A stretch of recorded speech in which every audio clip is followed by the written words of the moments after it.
Hey guys, Tabachina here again. Thank you so much for joining me again.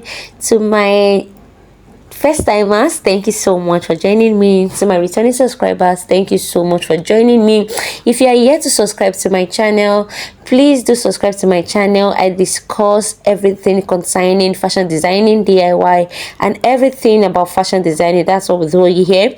So I upload a picture of this outfit in my community, and some persons request that I do a video tutorial on how to achieve this beautiful look in the comment section. So I'm here to show you how to. If this video sound interesting to you, you definitely need to sit back and keep on watching. So first thing first is you're going to place your fabric just like this, normal way we place our fabric while cutting, just the way you divide your measurement into 4. So you need to check to know if your folding will fit in to your measurement. So after confirming that everything is intact, I'll just go ahead and take my measurement rather. You guys should please pardon me, I use a tripod stand, so I didn't know that it wasn't filming very well. So I took my full length first. My full length is 38, but I took 40, 2 inches for my folding allowance. Any length you want to use is very much okay. So you need to take extra 2 inches allowance, so you won't get to like have a shortage of measurement when you're done. The next thing to do is take a bust point measurement, which is very much important. You take a bust point. The next thing is your waistline measurement, which is your half length, and the next one is your hip line measurement. Please, you need to be very careful. You can as well listen to my voice notes so you won't get to miss any parts, because it's as if I was covering the camera in some areas. So the first thing is your bust point, the next thing is your waistline, the last line is your hip line. So after which I'm going to go ahead and take my shoulder measurement. My shoulder is 16. I'll take my shoulder measurement and add extra ½ inch allowance for stitches, which is 8.5. So after that, I will come up by 2 inch. In my bust area, I'm going to come up by 2 inch, just as it's been showed right now in the video. So I'll make sure I make the line straight like this. So after which I'll connect that shoulder line to my chest line, just the way it's been done right now. So after which I'm going to divide the measurement I have there into 2 to get my armhole curve. This is what we have right now after dividing it. Then after that, I will go down by 1 inch for my shoulder slant, after which I'm going to connect it to my center part, just the way it's been shown right now. You guys should pardon me, I didn't know it wasn't filming that part. So after that, I'll just go in by ½ inch, just as it's been done or shown right now on your screen. After going in by ½ inch, I will come down in this armhole area. I'm going to come down by 1 inch, guys. Come down by 1 inch. You really do not want a puffy sleeve when you are done, so I'll just come down by 1 inch. After that, I'll go ahead and take my bust measurements. My bust is 10.5. Any measurement you have, you need to add extra 2 inches or 1 inch allowance, which is seams allowance, anyhow you want it, but you need to add allowance for your seams. So after which I'll go ahead and take my waistline measurement, 8.5. I added my allowance for stitch. I checked my hip line, which it was 11.5. then I added extra inches for my allowance. So after which I'll connect every lines I have together, just as it's been shown right now on your screen.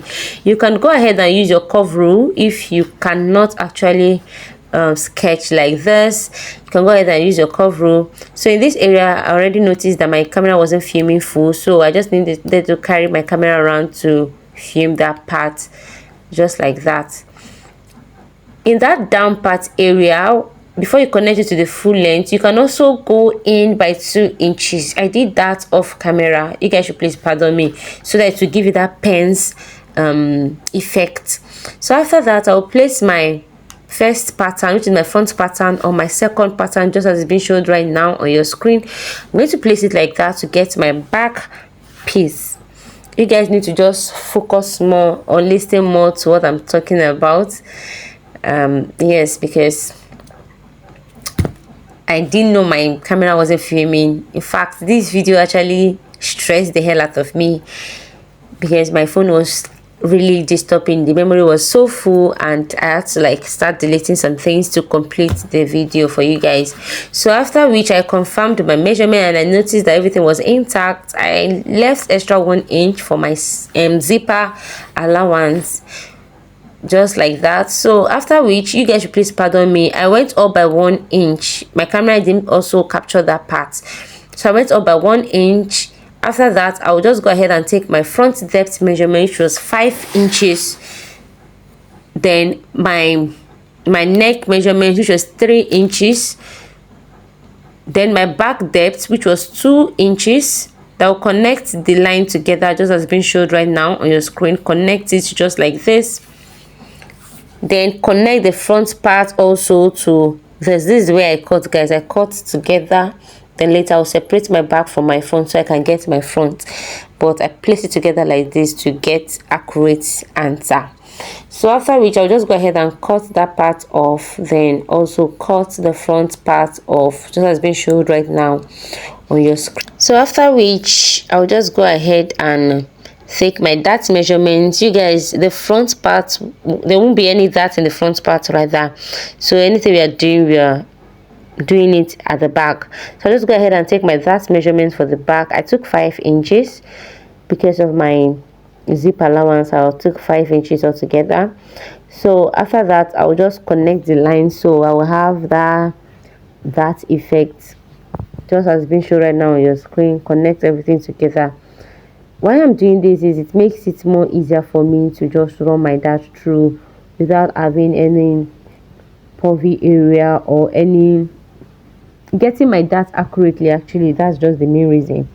It will help me get my dart accurately. This is not how I'm going to make my dart. All those signs or mark or just there to just for me to just know where I am going to sew on. Actually, if you are yet to subscribe to my channel, please subscribe to my channel because I talk about everything concerning fashion and designing. So after all of this, I'll go ahead and cut my facing. You guys should pardon me, I really do not know that my camera wasn't filming when I noticed. It was so painful because I actually filmed the part I was cutting this facing. How to get a perfect facing: you place your remaining fabric and fold it into two, normally the way we fold.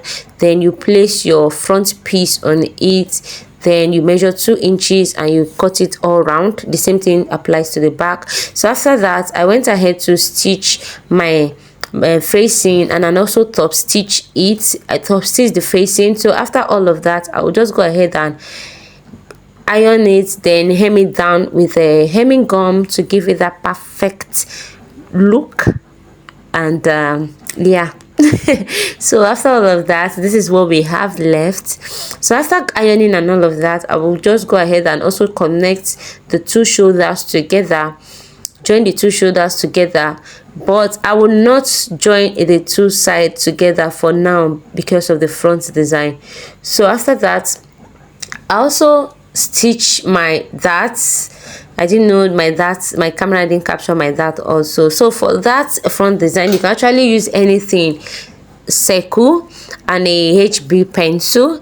Then I use a bridal satin for that. Actually, I use a bridal satin and I also gum the bridal satin with a soft gum steel. That's what I used in achieving that.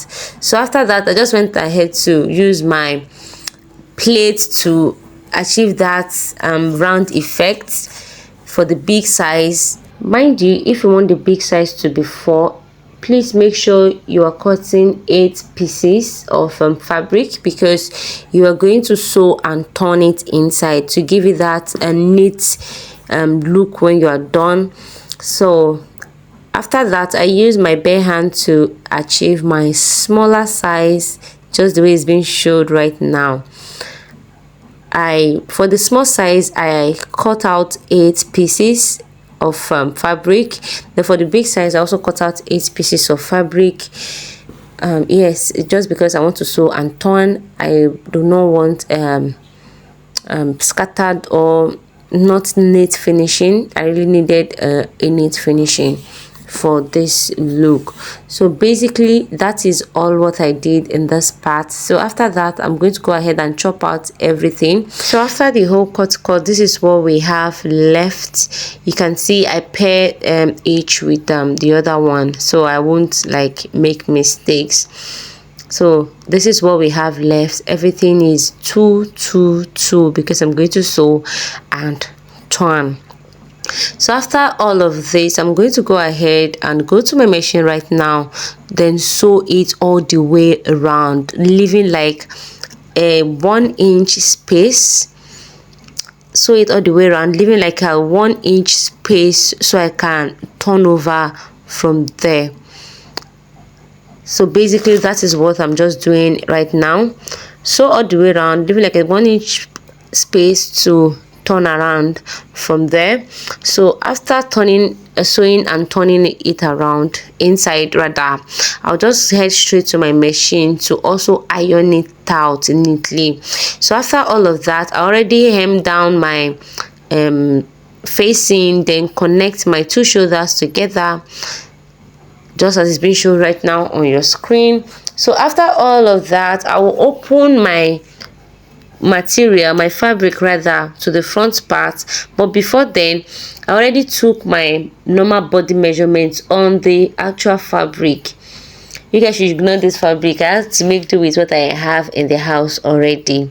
So after all of that, right here I was just trying to show you guys how it's going to look like when I'm done, because after all of this I'm going to go ahead and sew on, then iron, then place it on my actual fabric. So I was already done sewing my white fabric round, so I went ahead to take -2 inches for my folding allowance, which is my hem allowance, -2 inches all the way down, just like it's being shown right now on your screen. Fold it inside so I won't get to like make mistakes, because this design is going to come downwards and you do not need to like go and start sewing on top of your design. So that is why I just did all of that, so I won't get to like sew on top. So after turning it around, look at this part is where I was telling you that you are going to leave so you can turn it around. So after all of that, I'm just going to go ahead and place everything the way it should be on the fabric. Yes, that's what I'm just doing basically right now.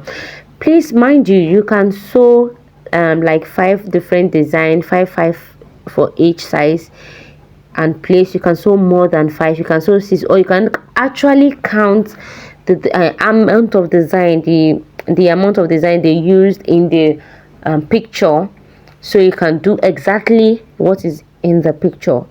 Me, I'm just trying to like show you guys how to go about it. That is why.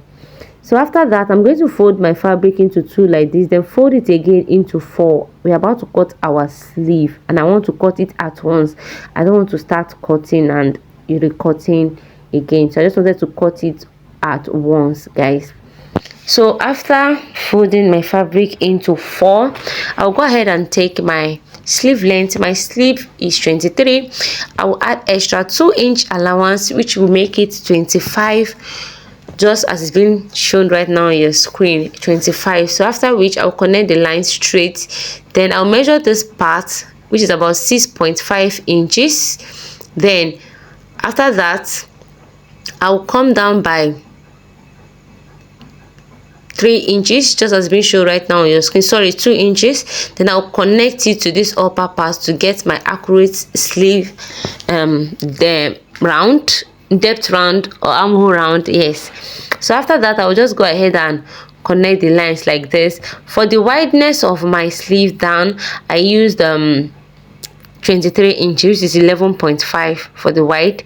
Then this armhole round, everything was about 12 inches. So after that, I'll just go ahead and cut out my armhole depth, sorry, armhole round, then cut out my sleeve. Actually, I joined everything together. Then this is what we have before the beading. You guys, I am here to stitch the zipper. I just needed to like show you guys what is looking like before we actually attach the zip. For the zip, you can use a visible head, the normal small invisible head, or you can also use a normal big invisible head, sorry, or a stock zip, any one of your choice for the zipper. So this is what we have after all the hole connecting and joining. So after that, you're going to go ahead and buy a pearl bead. Actually, for the design on the actual fabric, which is the creator, they use a big pearl and a small pearl, but for this I'm going to be using what I have already, which is the big pearl. So after that, you're going to get a big needle like this, because I mean, you're working with a big pearl, so you don't need a smaller needle. Then you fold your thread into 4. You can actually use a beading thread for this part, but I'm going to be using a normal thread for this. Then you pass your needle inside your fabric, just as it's being showed right now on your screen. Then you put it inside your pearl, just like it's being showed right now also on your screen. Sorry. So you pass it into the design, just as it's being showed also right now on your screen. This is what you're going to be doing until you have a firm stitch right there before you fix another pearl inside, just like this. How you're going to stitch it, you're going to go inside and come out, pass through the bead lines, then come out to the other way. Do the same thing until you have a strong stitch. So after that, you connect, you also go ahead and do the second beading and the bead. Then you do everything all the way. You guys should please, if you do not understand what I'm saying, just focus more on the video, please. Thank you. So this is what you're going to be doing all the way until you are done fixing everything right here. A big shout out to Princess, one of my girls. She's the one that did beading. I so much love you. Thank you so much for always supporting me. So after all of that, let's just go ahead and complete the beading behind the camera. So this is what you're going to be doing. Mind you, you can use a beading thread for this, but for this video I'm using a normal sewing thread for this tutorial. You go ahead and do the same thing, keep repeating the same thing until you go all the way around your design. Please, in the real pictures we are recreating, they use a bigger and a small pearl of bead, but I'm working with what I have. So if you want to do a perfect job, just as been showed right on this picture, you go ahead and use a big and a small pearl of bead, just the way the creator did. So after all of that, this is what we have left. What do you guys think about this? Did I nail it? Did I not? What do you guys think? Just share your thoughts in the comment section, because I'll be right there waiting. If you are yet to subscribe to my YouTube channel, please do me a favor by subscribing to my channel and turning on the bell button, so you'll be among the first to get notified anytime I upload beautiful video tutorial like this. Thank you so much for watching, and see you guys in my next post. Do not forget to share this video if you find it helpful, so you can actually help someone out there. Thank you so much for watching once again. Let me know what you think about this video in the comment section. No, I'll be right there waiting.